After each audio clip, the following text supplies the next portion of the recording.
Jadi kenapa sih Yesus harus mati? Ya, mungkin teman-teman muslim atau orang di luar Kristen akan bertanya-tanya, kenapa sih Tuhan itu harus mati, kok repot banget gitu ya. Karena Tuhan Yesus pernah berkata, akulah kebangkitan dan hidup. Kalau dia tidak mati, bagaimana mungkin dia membuktikan ucapannya bahwa dia adalah kebangkitan dan hidup? Selamat malam. Halo? Enggak ada ya. Halo, coba buka mikrofon. Saya ini ya. Halo, Iya, silakan Kak. Mbak. Ada yang mau ditanyakan, Mbak? Ya, Kak, aku kan ini aku cuma mau nanya ini aja, Kak. Ya. Bagaimana pandangan Kakak lah sebagai seorang Kristen dan agama lain gitu yang tidak ya sama dengan Kristen bagaimana pandangan Kakak tentang kami yang non Kristen gitu, Kak. Itu aja sih, Kak. Oke, ya. Kamu mute dulu ya, biar sayanya nggak ini. Iya, Kak. Oke. Ya. Nah, kalau kamu bertanya bagaimana pandangan kami orang Kristen tentang orang-orang yang di luar kekristenan, ya. Tentu sebagaimana sabda Tuhan kami Yesus Kristus, dia mengatakan dalam Matius 28 ayat 19 bahwa kami harus pergi untuk memberitakan Injil kepada seluruh dunia. Ya, jadi seluruh dunia itu termasuk semua orang, ya. Kami mengasihi semua orang, untuk itulah kami menginjili. Kenapa kami menginjili? Kami tidak pernah memaksa orang untuk percaya kepada Yesus. Tetapi kami harus memberitakan kebenaran mengenai Kristus agar jiwanya diselamatkan. Ya, penginjilan kami dan iman kami kepada Kristus itu dilatar belakangi oleh apa? Oleh keselamatan yang akan kami peroleh dari dalam Dia, yang menjanjikan keselamatan itu. Nah, kami memandang orang yang di luar kekristenan adalah orang-orang yang dikasihi Allah, tetapi masih terhilang. Ya, kenapa terhilang? Karena mereka belum diperdamaikan dengan Allah. Percaya atau tidaknya kepada Kristus itu tentang pembenaran dan pengudusan. Ingat Mbak, kita masuk neraka itu bukan oleh karena tolak Yesus. Kita masuk neraka itu oleh karena dosa-dosa kita semua. Dosa kitalah yang membuat kita terlempar ke dalam neraka. Dosa kitalah yang membuat kita mengalami penderitaan. Nah, Tuhan Yesus datang ke dunia ini menggantikan kematian yang seharusnya kita terima, agar setiap orang yang percaya kepadanya tidak lagi mengalami kematian itu. Ya, jadi Tuhan Yesus itu menggantikan apa yang seharusnya kita terima, yaitu kematian kekal. Dan Tuhan Yesus tidak hanya menggantikan kita, tetapi dia mengalahkan kuasa kematian itu melalui kebangkitannya. Maka orang yang percaya kepada dia akan turut dibangkitkan sama seperti dia yang telah bangkit dan menang melawan kuasa kematian itu. Jadi kenapa sih Yesus harus mati? Ya, mungkin teman-teman muslim atau orang di luar Kristen akan bertanya-tanya, kenapa sih Tuhan itu harus mati, kok repot banget gitu ya. Karena Tuhan Yesus pernah berkata, akulah kebangkitan dan hidup. Kalau dia tidak mati, bagaimana mungkin dia membuktikan ucapannya bahwa dia adalah kebangkitan dan hidup? Ya. Jadi karena Tuhan Yesus di dalam sejarah itu bangkit dan hidup kembali, maka kami tidak punya alasan untuk ragu kepada dia bahwa dia akan melakukan hal yang sama kepada orang-orang yang percaya kepada dia. Ya, jadi kami itu memandang orang yang di luar Kristus itu adalah orang-orang yang terhilang. Ya, orang-orang yang terhilang, orang-orang yang tidak termasuk di dalam kawanan anak domba. Tapi bagaimanapun, sesuai sabda Tuhan kami Yesus Kristus, kami harus tetap mengasihi semua orang. Bahkan termasuk mbaknya nih sebagai muslim. Kak, saya berbicara begini, saya menginjili Anda. Saya sebagai Kristen, kamu sebagai muslim. Tapi itu haknya kamu mau percaya atau tidak. Kami tidak memaksa itu. Tapi dalam pandangan kami, kalaupun mbaknya menolak untuk percaya kepada Yesus, ya, mbaknya tidak akan punya alasan berkata bahwa aku belum mendengarkan kabar keselamatan itu. Ya, karena Anda sudah mendengarkan. Gitu. Jadi, kami memandang orang-orang yang di luar Kristen itu adalah orang-orang yang perlu dikasihani. Orang-orang yang dikasihani dan kita perlu tolong mereka agar mereka diperdamaikan dengan Allah melalui satu-satunya jalan keselamatan, Kisah Rasul 4 ayat 12, yaitu Yesus Kristus sendiri. Karena tak satu pun yang bisa kalahkan kematian itu selain daripada Dia yang tidak berdosa, yaitu Yesus Kristus. Gitu. Ya, gitu, Mbak. Nih kan tadi Mbak bilang kan Kakak sudah gantikan sama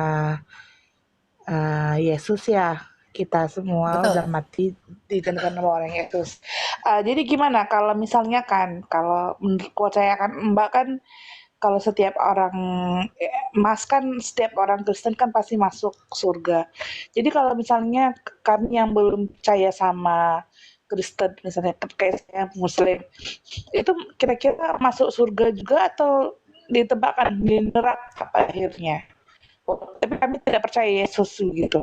Saya kan Hmm. percaya Yesus itu adalah seorang Isa ya, gitu Mbak. Oh ya, ya, Mas. ya, ya. Oke, bagaimana nasib kami orang yang tidak mau percaya kepada Yesus? Ya, dosa-dosa Anda akan membawa Anda ke neraka. Kami percaya kepada Yesus, maka dosa-dosa kami itu sudah dikalahkan oleh Yesus Kristus melalui kematian dan kebangkitannya. Dan orang yang tidak percaya kepada Yesus, maka dia tidak punya jalan untuk datang kepada Bapa. Maka dosa-dosanya akan membawa dia dan menyeret dia ke dalam perapian yang menyala-nyala. Karena dia tidak dikuduskan, dia tidak dibenarkan. Siapa sih manusia yang benar? Nggak ada, semua kita tuh orang berdosa. Tapi Yesus Kristus dia tidak berdosa. Dan ketidakberdosaan dia itulah yang akan membenarkan kita sebagai orang yang tidak berdosa, sebagai orang yang berdosa untuk tidak berdosa melalui iman kepada dia. Ya. Jadi kalau tidak mau percaya Yesus, bagaimana nasibnya? Dosa-dosanya akan membawa dia kepada alam maut. Tapi kalau kamu percaya Yesus, imanmu itu akan menuntun rohmu ke alam Firdaus. Karena kamu sudah punya tiket, yaitu Yesus Kristus sebagai kebenaran dan hidup itu. Gitu. Jadi Kak, kalau misalnya ya kan gini, kita tuh jahat, jahat, suka berzina, suka mabuk-mabukan, suka menjahatin manusia lain. Tapi iman kita tuh percaya Yesus tuh kayak gimana? Itu masuk surga juga? Oh enggak, karena begini, percaya itu bukan sekedar percaya.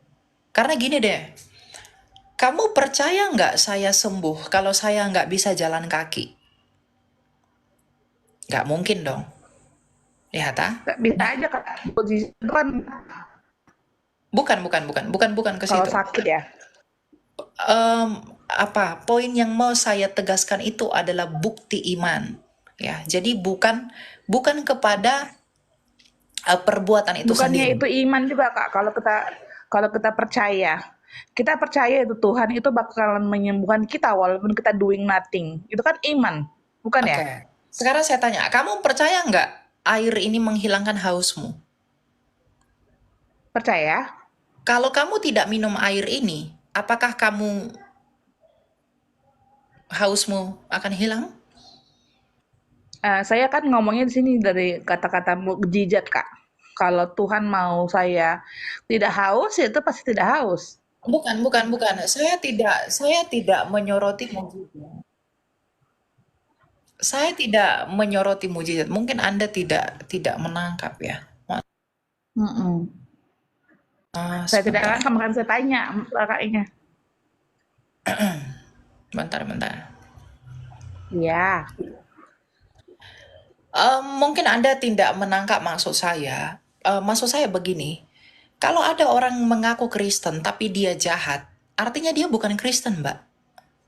Makanya saya katakan, kalau ada orang mengaku sembuh tetapi nggak bisa jalan kaki, artinya dia belum sembuh. Dia bohong.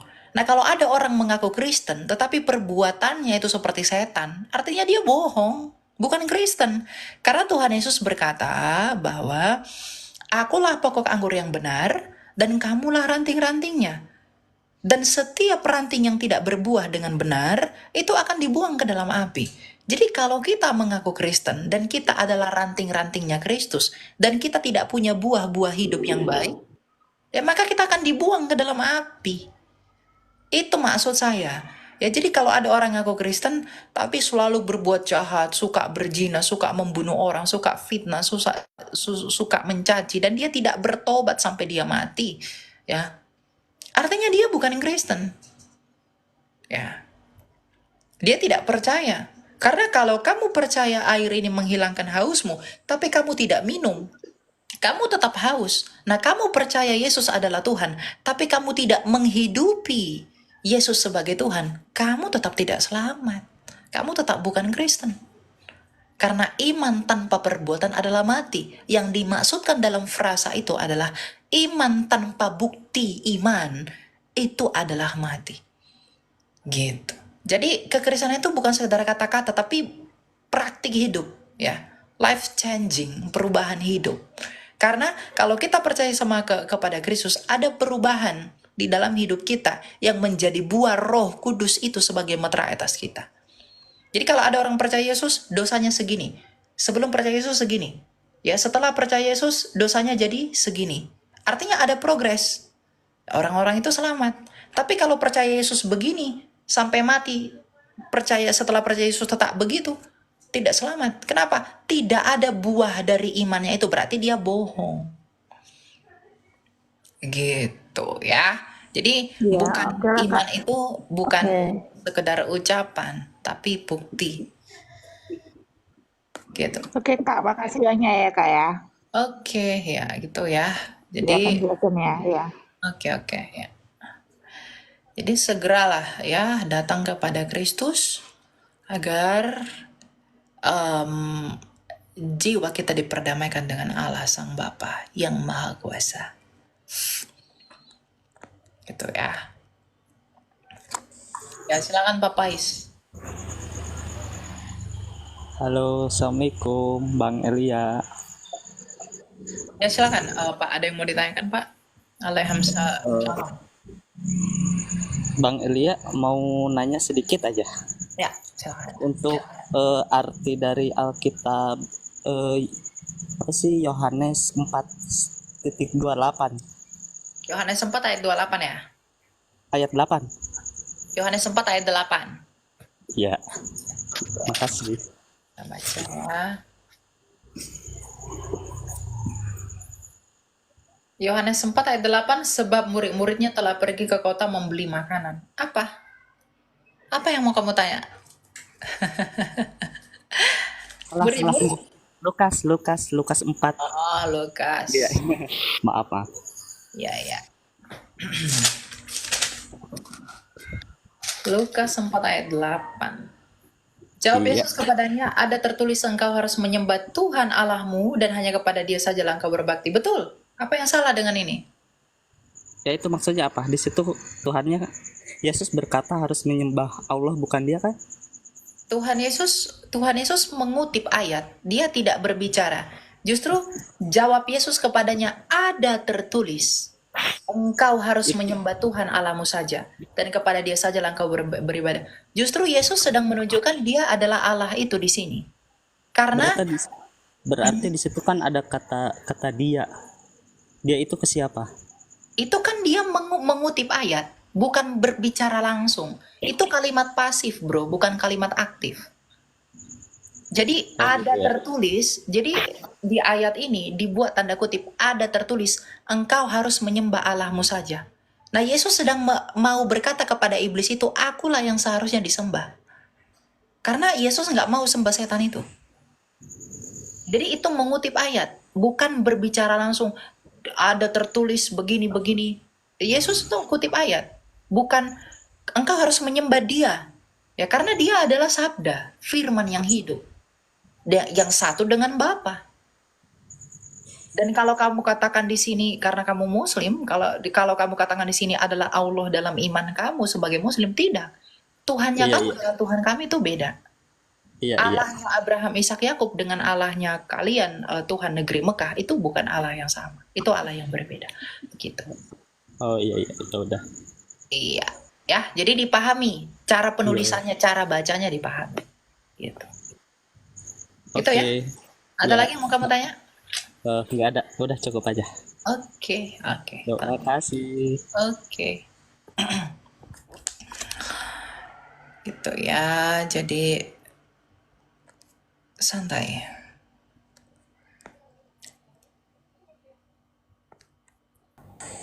Ya, silakan Nadia Octavia. Shalom, selamat malam. Shalom Kak. Ya, ada yang mau ditanya, silakan.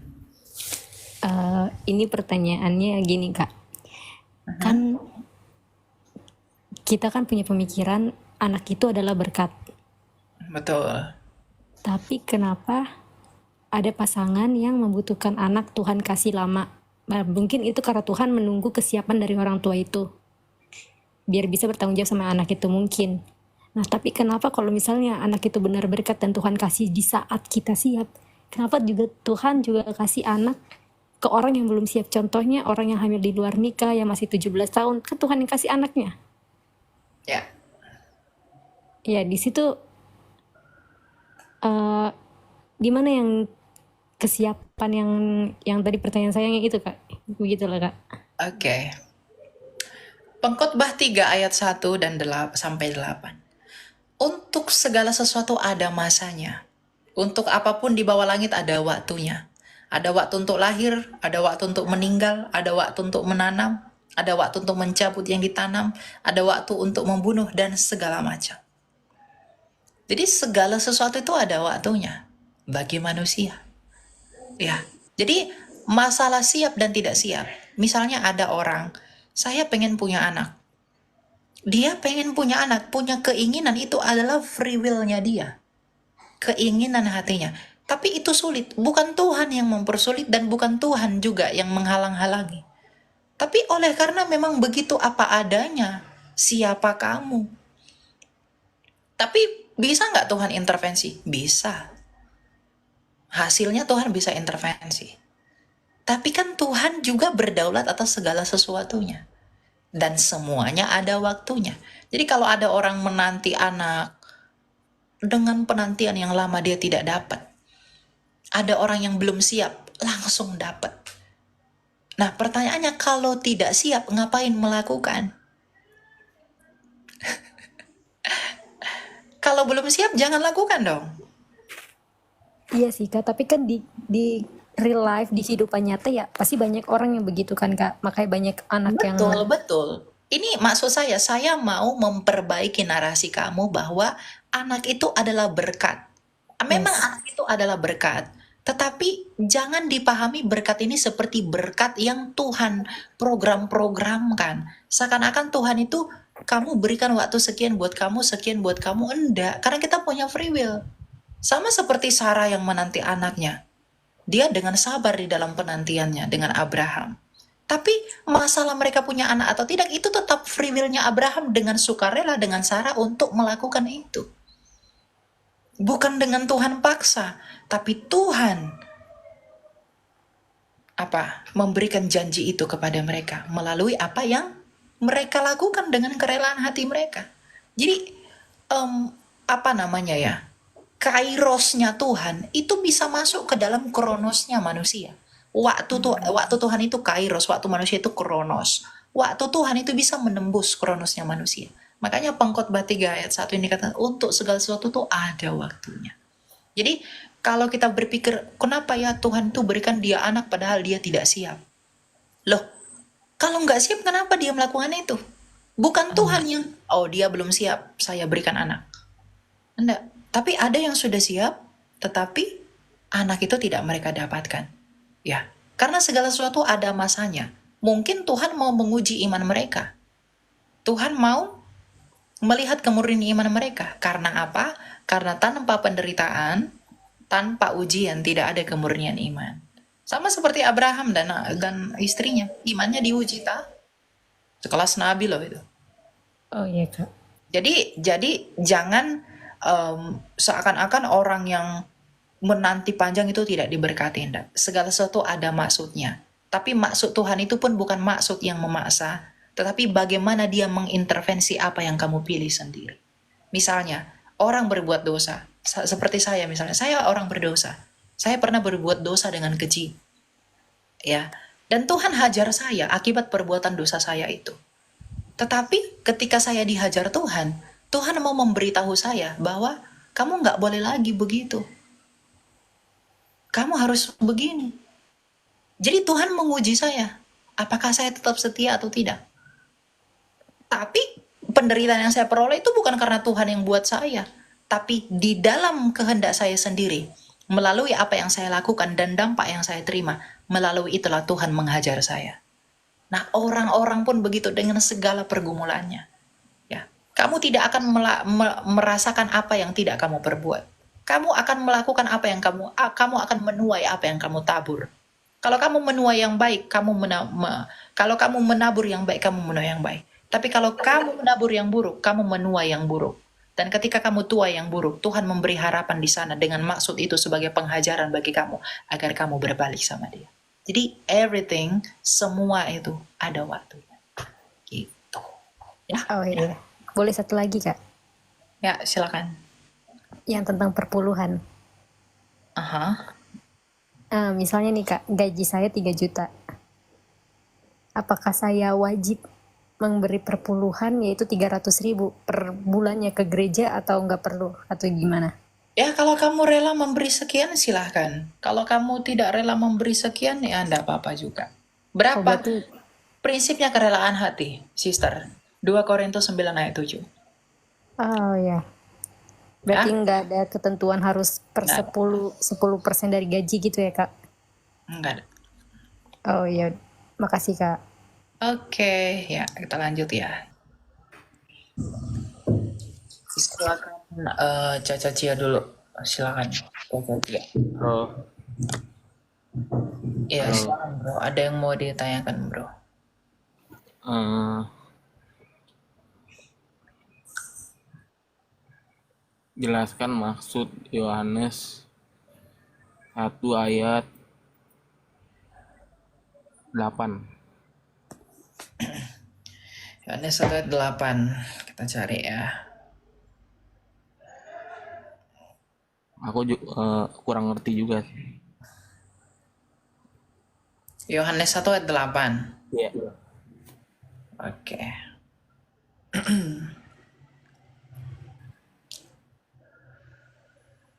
Kita harus baca semuanya ya. Kita lihat di dalam Yohanes 1. Ini saya buka dari Alkitab langsung. Yohanes 1 ayat 8. Ia bukan terang itu tetapi ia harus bersaksi tentang terang itu. Ya, itu berbicara tentang Yohanes Pembaptis yang bukan terang itu.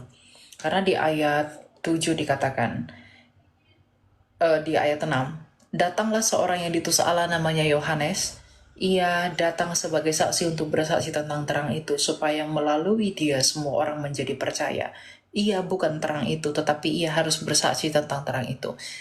Ia harus bersaksi tentang terang itu merujuk kepada Yohanes Pembaptis yang akan membaptiskan Yesus dan menyatakan Yesus sebagai kepada bangsa Israel dan sebagai terang. Jadi itu bukan berbicara tentang Kristus, tapi itu berbicara tentang Yohanes Pembaptis yang akan menyatakan Kristus bagi bangsa Israel. Gitu. Itu aja sih. Itu aja. Oke, kita lanjut ya. Silakan Nina. Halo Kak, mau nanya, Ya, kan gini, saya mau nanya, kalau misalnya nih kan di kantor tuh kan sekali sebulan tuh atasan saya tuh bawa apa sih ngundang pendeta lah buat kayak kebaktian, kita sih ada sekitar 10 sampai 20 orang. Nah, terus pada saat sekali sebulan sih, pada saat kebaktian itu tuh saya nggak tahu persis ini maksudnya nggak tahu pendeta, ya nggak tahu lah pokoknya dia pengkhotbah gitu ya. Terus dia suka bawa perjamuan kudus yang apa tuh namanya roti, yang pokoknya yang sama anggur apa di gelas kecil kayak gitulah yang biasa di gereja-gereja karismatik kayak gitu ya kan Kak. Nah pertanyaan saya, apakah kalau perjamuan perjamuan kudus yang dipimpin seperti itu dan bukan hari Minggu ya kayak kalau di gereja kan biasanya kalau di tempat saya sekali seminggu sebelum seminggu sebelum diadakan perjamuan kudus biasanya kan diumumin dulu gitu.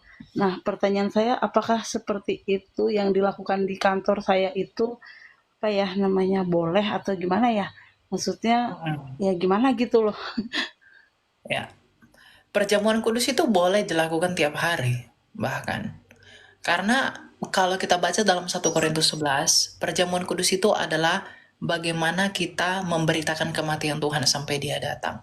Dan perjamuan kudus itu merupakan anugerah yang kita terima sebagai orang yang percaya dan memberi diri dibaptis, dan kita adalah orang-orang yang berhak menerima tubuh dan darah Kristus.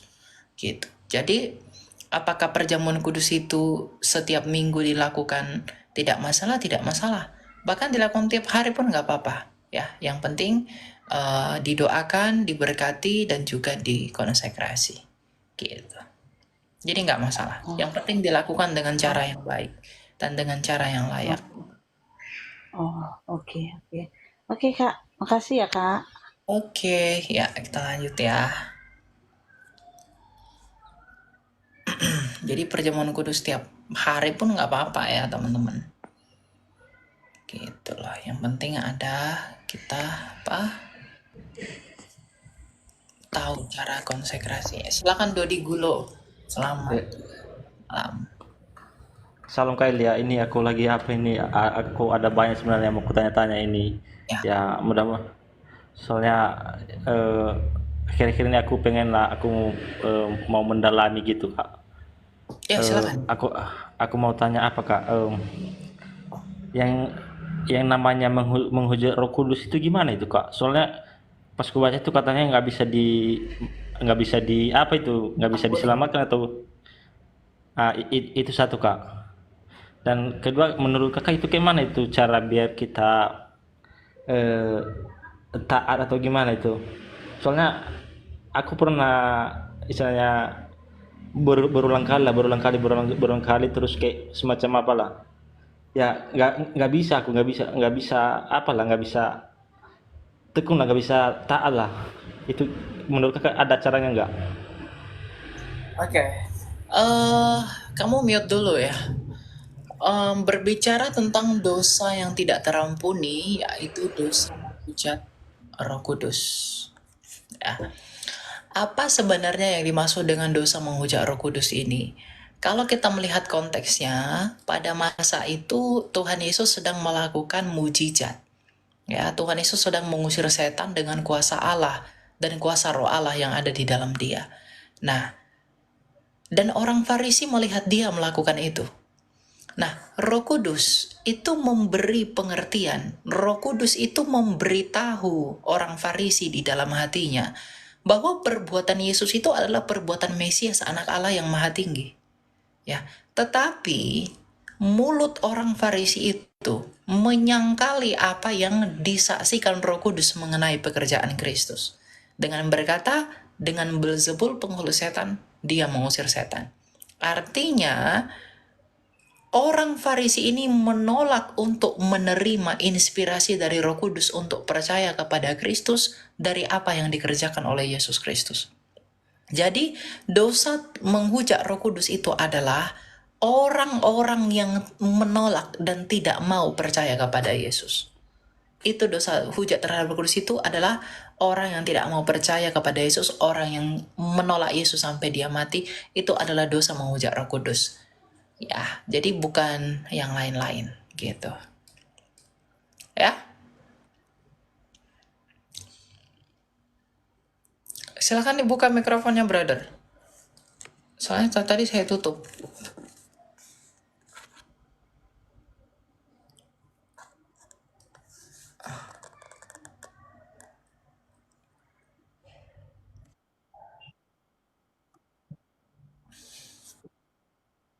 Yang kedua itu apa? Harusnya. Caranya gimana Kak biar kita bisa taat, biar kita bisa lakukan apa sejauh mana yang sudah kita tahu mengenai firman Tuhan, biar bisa kita taat yang apa yang menjadi larangannya supaya kita nggak melakukannya Kak. Mendengarkan firman Tuhan dan merendahkan hati dan melakukannya. Itu saja. Tidak ada tips-tips. Ya, Bagaimana? ya tapi maksud aku apakah memang istilahnya aku mengerti, aku terus susah untuk taat atau gimana lah untuk bertahan gitu Kak. Iya, makanya kamu harus mendekatkan diri sama Tuhan. Nggak bisa hanya baca, hanya tahu aja tuh nggak bisa. Kamu harus intim sama Tuhan. Kalau kamu sudah intim sama Tuhan, ya, kamu punya hubungan, kamu punya relasi, kamu punya cinta sama Tuhan, ketaatanmu akan mengikuti progresnya itu. Nggak ada yang instan. Gitu. Ya, jadi ketaatan itu proses. Dan kalau kamu mau taat, ya kamu harus mau mengakui terlebih dahulu, mengakui dan menyadari. Kalau tanpa pengakuan dan tanpa menyadari bahwa kita sedang di dalam keadaan yang berdosa, kita nggak bakal bisa jadi orang yang taat. Jadi bagaimana caranya agar saya bisa taat melakukan firman Tuhan? Ya merendahkan hati. Merendahkan hati dan merenungkan firman Tuhan. Ya, kalau kita rendahin hati, ya kita tolak kedagingan kita untuk taat kepada Kristus. Sama seperti Yesus Kristus yang merendahkan dirinya untuk taat di hadapan Bapaknya. Ya, maka kita kalau mau taat kepada Bapa, ya harus merendahkan hati. Yesus Kristus itu merendahkan hati sehingga dia taat kepada Bapa. Kita pun harus begitu. Merendahkan diri, merendahkan hati di hadapan Allah, maka kita akan menjadi pribadi yang taat.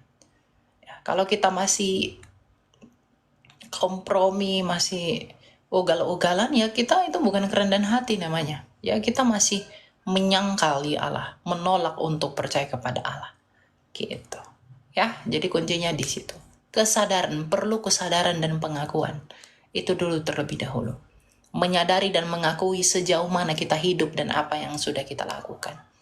Kalau kita sudah menyadari itu, maka kita punya keinginan untuk berubah. Maka perlahan berubah di dalam iman yang sudah kita punya itu. Gitu. Ya. Oke lah Kak, makasih dulu Kak. Aku nggak apa-apa kan misalnya kalau aku tanya lagi minta bukan sekarang atau kalau Kakak live Oh ya, berikutnya ya, lagi ya. nanti. Boleh. Makasih ya Kak. Iya, sama-sama. Silakan Ko Heri. Halo, selamat malam Kak Elia. Iya, selamat malam, silakan. Kak Elia, saya pernah lihat videonya Kak Elia membahas mengenai tentang perpuluhan. Nah, mengenai perpuluhan ini juga saya agak penasaran karena ada lain dan berbagai macam hal. Nanti akan saya tambahin di akhir setelah mendengar pendapat Kak Elia mengenai perpuluhan. Begitu pertanyaan. Apa yang mau ditanyakan tentang persepuluhan itu apanya yang mau ditanya? Nah, jadi begini, belakangan ini kan saya memulai usaha baru. Saya ada rencana itu dari dalam hati saya pengen melakukan perpuluhan. Nah, karena tidak munafik juga banyak input dari saudara-saudara saya yang melakukannya terlebih dahulu, sehingga memberikan kesaksian kepada saya sebelum dan sesudah perpuluhan, bagaimana Tuhan memberkati dan lain sebagainya. Nah, dari hati saya juga ada kerinduan untuk melakukan hal yang sama. Cuman karena beberapa belakangan ini kan agak desas-desus mengenai perpuluhan dan segala macam. Nah, itu tidak mengurungkan niat saya untuk melakukan perpuluhan. Cuman ini kebetulan saya buka TikTok, Kak Elia lagi live. Ya udah saya request, ternyata dinaikin. Jadi pengen aja dengar pendapat Kak Elia. Ya, kalau sesuai dengan apa yang Anda katakan, Anda rela memberi dan Anda terdorong dengan hati nurani memberi, silakan saja beri. 2 Korintus 9 ayat 7, hendaklah kamu memberi menurut kerelaan hatimu. Jadi kalau memang Anda terdorong untuk memberi dengan kerelaan hatimu, ya silakan beri. Tapi jumlahnya nggak harus berapa persen. Berapa persen pun yang kamu mau berikan menurut kerelaan hatimu. Bisa kurang dari 10%, bisa lebih dari 10%. Berapa yang kamu mau beri. Gitu. Jadi ya tentukan saja, bergumul saja sendiri berapa yang mau Anda berikan kepada Tuhan. Gitu. Kalau memang Anda merasa 10% itu saya rela memberi dan itu kalkulasi yang benar, oke silakan berikan. Kalau memang itu dengan kerendahan hati. Yang penting tidak ada paksaan dalam pemberian itu dan memang Anda memberi itu karena bersyukur kepada Allah. Gitu. Ya, jadi lakukan saja kalau memang Anda rela memberi. Tidak ada batasan. Boleh pertanyaan terakhir Kak Elia? Ya. Nah, jadi pernah juga bahasa ke telinga saya mengenai perpuluhan ini dari teman baik. Jadi pernah nyeletuk membahas tentang perpuluhan kayak gini bahasanya. Bro, perpuluhan ini sepertinya ada pendeta yang khotbah kalau itu sudah tidak relevan untuk masa seperti sekarang ini. Itu di zaman Lewi-Lewi katanya. Nah, seingat saya bahasanya seperti itu. Nah, dasar dari ya tentang kayak Injil di Alkitab membahas tentang seperti ini, perpuluhan itu menurut Kak Elia gimana? Apakah pernyataan teman saya itu benar? Ya memang hukum persepuluhan itu tidak buat kita di luar bangsa Israel. Itu bukan buat kita. Dan kalau ada orang mengatakan pendeta-pendeta itu adalah Lewi di zaman sekarang, itu salah. Tidak ada pendeta-pendeta itu Lewi. Kita itu bukan, Yesus saja keimamatannya bukan dari Lewi. Yesus saja keimamatannya dari Melkisedek. Jadi kalau ada pendeta mengatakan, kamu harus kasih 10%. Soalnya Lewi-Lewi perjanjian baru adalah pendeta. Yesus saja keimamatannya itu bukan dari Lewi, tapi dari Melkisedek. Jadi Lewi-Lewi sekarang tuh ndak ada. Itu istilah pendeta-pendeta saja itu. Ya. Nah, secara seremonial dan secara moral, 10% itu tidak lagi berlaku. Karena latar belakang persepuluhan itu adalah seluruh bangsa, suku bangsa Israel, klan dari bangsa itu dapat tanah warisan. Yang tidak dapat itu hanya Lewi karena memang mereka dikhususkan untuk melakukan pekerjaan di bait suci. Maka setiap suku itu memberi 10% kepada Lewi agar mereka bisa makan dan minum. Nah, sekarang bait Allah sudah rusak. Bait Allah sudah tidak ada lagi. Sudah dirusak oleh Jenderal Titus. Ya, kita mau beri kepada siapa? Nah, di perjanjian baru Matius 23 ayat 23 Yesus berkata bahwa persepuluhan masih ada, bait suci belum rusak. Nah, sekarang saya tanya, rasul mana yang terima 10%? Ya, coba rasul mana yang pernah singgung persepuluhan di perjanjian baru? Apakah Rasul Paulus pernah berargumentasi tentang itu? Bukan, tetapi sukacitanya dia itu penuh oleh karena kerelaan hati jemaat yang dia surati untuk memberi dan peduli kepada dia. Maka pendeta-pendeta sekarang pun harus mengacu kepada Rasul perjanjian baru, bukan kepada Lewi lagi. Jadi kalau ada pendeta-pendeta bilang, kamu harus kasih 10% karena pendeta sekarang adalah Lewi di perjanjian baru. Seperti perjanjian lama kamu harus beri. Ya enggak. Ya, Yesus Kristus saja keimamatannya bukan dari Lewi loh. Bukan mengikuti Lewi dia, mengikuti Melkisedek. Ya. Tapi apakah hal ini berarti kita tidak boleh memberi kepada gereja? Kamu harus memberi kepada gereja. Rasul Paulus menasehati anak rohaninya Timotius mengatakan hamba Tuhan itu harus dihormati 2 kali lipat dan juga harus diperdulikan hidupnya. Ya, jadi jemaat pun harus punya kesadaran untuk memperdulikan hamba Tuhan. Tetapi dengan kerelaan hati berapa yang mereka mau beri, dan hamba Tuhan pun harus menerima dengan kerelaan hati. Jadi semua tentang kerelaan hati. Hamba Tuhan melayani Allah dengan kerelaan hati dan menerima dengan kerelaan hati, dan jemaat pun memberi menurut kerelaannya berapapun yang dia mau berikan. Itu esensi hukumnya perjanjian baru, itu hukum kasih itu di situ. Jadi moralnya kamu kepada Allah itu nggak diukur 10%. Di Maleakhi dikatakan kalau ujilah aku sebelum berikanlah persepuluhan kepadaku. Ya, itu di perjanjian lama, bukan di perjanjian baru. Dan ingat, persepuluhan itu diatur di dalam Taurat. Taurat itu tidak diberi di luar bangsa Israel. Mazmur 147 ayat 19-20. Kita harus pahami itu. Ya, jadi kalau ada orang, Pak Sab, kamu beri persepuluhan, jangan percaya. Tapi kalau kamu seperti Bapak tadi, hati saya tergerak untuk memberi persepuluhan, monggo, berikan berapapun yang kamu mau beri. Kurang dari 10%, lebih dari 10% pun silakan berikan. Kalau memang Anda rela mau memberi. Ya, nggak ada halangan untuk itu. Ya, esensi persepuluhan itu di situ. Oke Kak Elia, jawabannya sangat memuaskan. Terima kasih infonya. Iya, gitu ya. Jadi jangan, kalau kamu tidak beri persepuluhan, kamu akan dikutuk. Kalau kamu nggak beri persepuluhan, kamu nggak diberkati.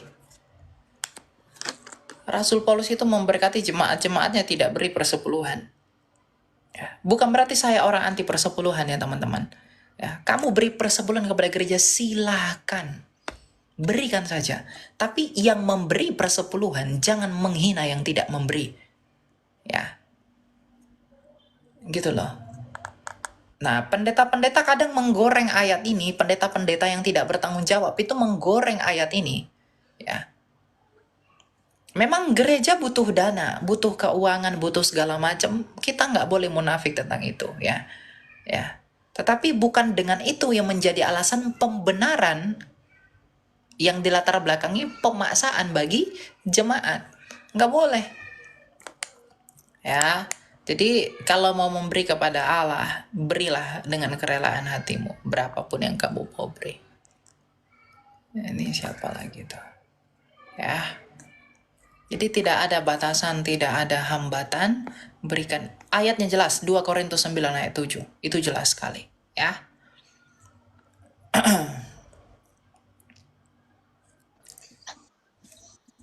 Silakan Nona, Angel. Umuran IG. Halo, thank you teman-teman. Ya, silakan Nona. Ada yang mau ditanyakan Nona? Halo? Nggak ada ya. Tolong responsif ya teman-teman. Banyak banget yang mau naik ya. Ada 40 orang yang mau naik ke atas. Jadi kita kerjasama ya, biar tidak sia-sia waktu kita.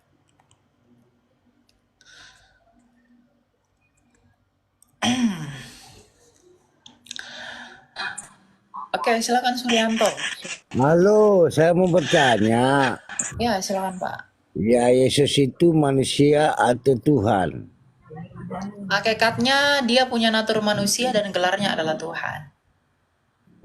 Natur manusia, betul. Tapi Betul. kenapa kok Yesus kok bisa mati? Siapa yang mematikan? Yesus itu mati karena dia memang mau mati, Pak. Yohanes 10 ayat Ya, 7.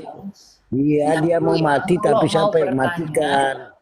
Bapak mau bertanya atau mau berdebat, berpolemik? Kalau berpolemik saya turunkan, Pak. Saya buang ke bawah. Bukan masalah berpolemik. Yang saya ini bertanya ini sesuai akal sehat, Bu.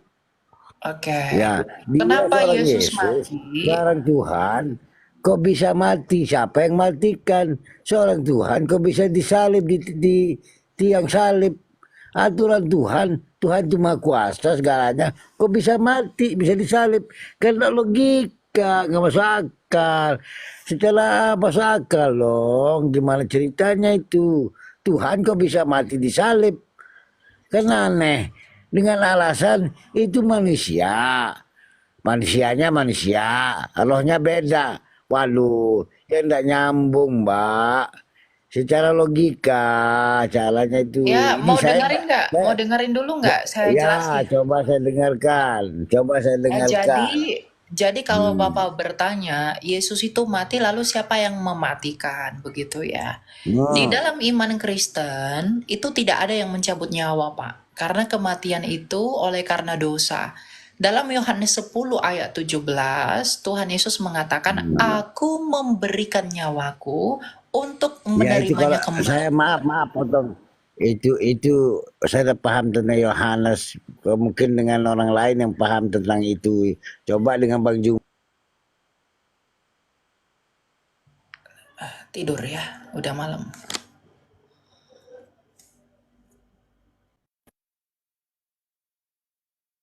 Saya ya Pak, saya tidak mau menurunkan kualitas saya dengan berbicara dengan Anda. Maaf aja ya, orang yang nggak tahu dan mau belajar itu pasti mendengar. Gitu. Jadi saya nggak mau punya kualitas seperti Anda. Nggak mau saya turunin. Ya silakan bunga-bunga. Halo, selamat malam. Halo. Nggak ada ya? Oke. Gitu ya. Jadi jangan Kalau bertanya tuh baik-baik saya mau jawab, Pak. Saya orangnya sabar kok. Tapi kalau udah ngoceh aja kerjanya ya saya pun nggak mau. Room saya ini room mahal, bukan room polemik. Silakan isi aja. Aku tidur deket. Halo Pak, aja. Ada yang mau ditanyakan Pak? Selamat malam. Ya, selamat malam. Tapi ini masih ada anak kecil ya. Ntar aja aku naik anak. Oke. Ya. Yuda, silakan Yuda. Selamat malam. Selamat malam, shalom. Ya, shalom, silakan bro. Jadi saya mohon izin bertanya terkait dengan baptisan. Karena saya beberapa tahun yang lalu pernah mendalami Alkitab kurang lebih 1 tahun. Dan juga saya pernah mengikuti komsel di salah satu gereja yang pernah saya ikuti. Namun ketika saya mempelajari Alkitab, di Alkitab yang saya pelajari itu, bahwa untuk konsep baptisan itu tidak ada konsep yang baku. Artinya, mau baptisan percik atau selam, itu merupakan suatu yang sah. Yang terpenting diucapkan dalam nama Bapa, Anak, dan Roh Kudus. Namun ketika saya mengikuti komsel di salah satu gereja tersebut menentang baptisan percik dan dianggap tidak sah. Yang sah hanyalah baptisan selam. Pertanyaan saya, konsep yang memang benar terkait dengan baptisan, apakah baptisan percik dan selam itu merupakan baptisan yang sah atau yang baptisan selam saja yang dianggap sah? Itu pertanyaan yang pertama. Yang kedua, apabila seseorang dibaptis lebih dari 1 kali, apakah itu sama saja perbuatan yang berujung pada dosa atau menyalibkan Tuhan yang kedua kalinya? Sekian pertanyaan dari saya, terima kasih. Ya. Yang pertama, mengenai baptisan ya. Baptisan itu manakah yang benar? Memang baptisan itu kalau secara harafiah dilihat dari akar katanya, itu artinya adalah mencelupkan, menyemplungkan, ya, kemudian menenggelamkan, ya, membasuh, ya. Cucilah tanganmu, bapto, ya, membasuh dengan air. Jadi arti baptisan itu harafiahnya memang begitu. Tetapi bagaimana dengan baptisan? Apakah yang sah itu hanya selam? Enggak. Di dalam kitabnya tradisi para rasul namanya kitab Didake. Di dalam Didake 7 ya, bagian 7 itu dijelaskan bahwa baptisan itu diterima dalam 3 metode. Percik, selam, dan tuang. Tapi harus menggunakan air. Dan itu harus dilakukan di dalam nama Bapa dan Anak dan Roh Kudus. Yang mengesahkan baptisan itu bukan metodenya. Ya, antara percik, selam, itu bukan itu. Yang mengesahkan baptisan itu adalah meterainya. Yaitu nama itu. Matius 28 ayat 19 tadi. Namanya Bapa dan Anak dan Roh Kudus tadi. Bukan metodenya. Ya. Nah, lalu apakah ketiganya itu sah? Sah kalau diterima secara sadar dan penuh. Ya. Nah, lalu bagaimana dengan orang dibaptis 2 kali? Ya, apakah dia menyalibkan Tuhan sekali lagi? Ya. Menyalibkan Tuhan sekali lagi itu kalau murtad. Ya, murtad itu adalah dia percaya Yesus. Kemudian dia tolak Yesus. Lalu sadar lagi. Lalu percaya lagi. Kalau percaya lagi ada yang bisa dibaptis lagi, ada yang nggak perlu dibaptis lagi ya, tergantung gerejanya. Tapi apakah ketika orang memutuskan dibaptis lagi itu adalah dosa? Kalau motivasinya mempermainkan baptisan, itu dosa. Tapi kalau motivasinya adalah misalnya pindah gereja, dia bertumbuh di gereja tertentu yang harus bilang baptis ulang dengan kesadaran dan pengetahuan yang dia peroleh, silakan, nggak apa-apa. Ya. Tapi kalau mempermainkan baptisan, pergi ke sana baptiskan, pergi ke sini baptiskan, seakan-akan baptisan itu hal-hal yang receh bagi dia, yang tidak boleh. Gitu. Jadi semua tergantung motivasi melakukannya itu apa. Ya, mengapa orang dibaptis 2 kali? Karena permainin baptisan kah? Atau karena ingin apa? Motivasi yang nggak bener, ya? Itu nggak boleh. Tapi kalau karena dia harus pindah gereja, kemudian dia dapat pengetahuan baru bahwa wah ternyata baptisan kalau saya belum dibaptis selam, kayaknya saya belum merasa jadi Kristen gitu. Silahkan dibaptis kalau dengan demikian dia merasa kokoh dengan imannya. Itu kan personal. Nggak ada yang bisa menghakimi itu. Yang tahu hatinya dia itu hanya dia sendiri. Ada orang dibaptis kecil ketika dulu waktu anak-anak. Tapi ketika dia dewasa, dia belajar firman Tuhan. Dia tahu bahwa baptisan yang benar tuh begini. Ya, baptisan itu, oh ternyata bisa diterima dalam 3 metode. Tapi saya merasa kalau saya belum diselam, saya belum dibaptis. Dan dia gelisah dengan itu. Ya silakan dibaptis. Kalau dengan dibaptis dia bertumbuh, dia berkembang, silakan, nggak masalah. Gitu. Jadi motivasi melakukannya itu apa, itu yang terpenting. Oke, baik. Jadi memang saya sepakat juga dengan yang disampaikan oleh yang disampaikan tadi, bahwasanya secara harfiah baptisan itu semua diakui, entah itu selam ataupun percik. Karena kita melihat saat ini yang membedakannya itu denominasi gereja itu sebenarnya, yang dimana manusia lah yang membuat tradisi itu semua. Seakan-akan perbedaan baptisan itu adalah sebuah halangan atau menjadi sebuah perdebatan di dalam gereja yang ada di dunia. Nah, berarti pada intinya baptisan itu semuanya adalah benar. Entah itu baptis, percik ataupun selam, asalkan sesuai yang baik, asalkan dalam nama Bapa, Anak dan Roh Kudus, dan juga dengan air. Karena pada intinya baptisan ini kan lahir baru sebenarnya kalau kita telusuri dari Alkitabiah seperti itu. Saya sepakat dengan pernyataan tadi. Terima kasih untuk jawaban dan pernyataannya. Tuhan Yesus berkati. Oke. Ya, jadi semua tergantung motivasi ya. Kenapa dia mau dibaptis lagi, itu karena apa? Gitu.